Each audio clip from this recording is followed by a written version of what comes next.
द्वापर युग की बात है। यह बात हर कोई जानता था कि कौरव पांडवों को हमेशा से अपना शत्रु मानते थे और कैसे भी करके उन्हें मारने की योजना बनाते रहते थे।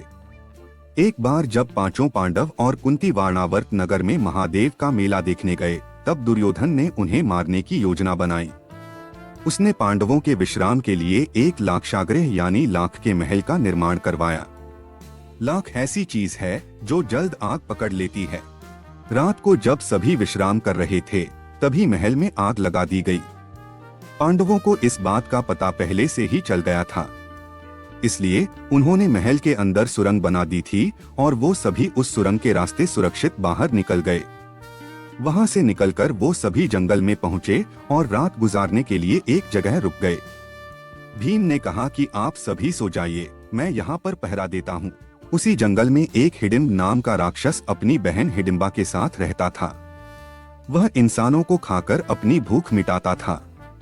उस रात राक्षस ने अपनी बहन हिडिंबा को कहा कि उसे भूख लग रही है।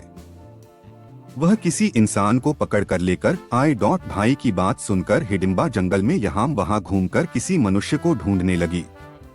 तभी उसकी नजर भीम पर पड़ी और वह भीम पर मोहित हो गई। उसने मन में सोचा कि अगर मैं विवाह करूंगी तो इस महापुरुष से ही करूंगी, अन्यथा अपने प्राण त्याग दूंगी। यह विचार कर हिडिंबा सुंदर स्त्री का रूप बदलकर भीम के पास गई और विवाह का प्रस्ताव रखा। जब इस बात का पता उसके राक्षस भाई को चला तो वह अपनी बहन को मारने के लिए दौड़ा। यह देखकर भीम ने राक्षस को रोका और दोनों में जोरदार लड़ाई हुई, जिसमें राक्षस मारा गया। शोर सुनकर कुंती और चारों भाई भी नींद से जाग गए। हिडिंबा ने फिर से भीम को विवाह करने का प्रस्ताव दिया, जिसे भीम ने ठुकरा दिया, लेकिन माता कुंती के समझाने पर हाँ कर दी।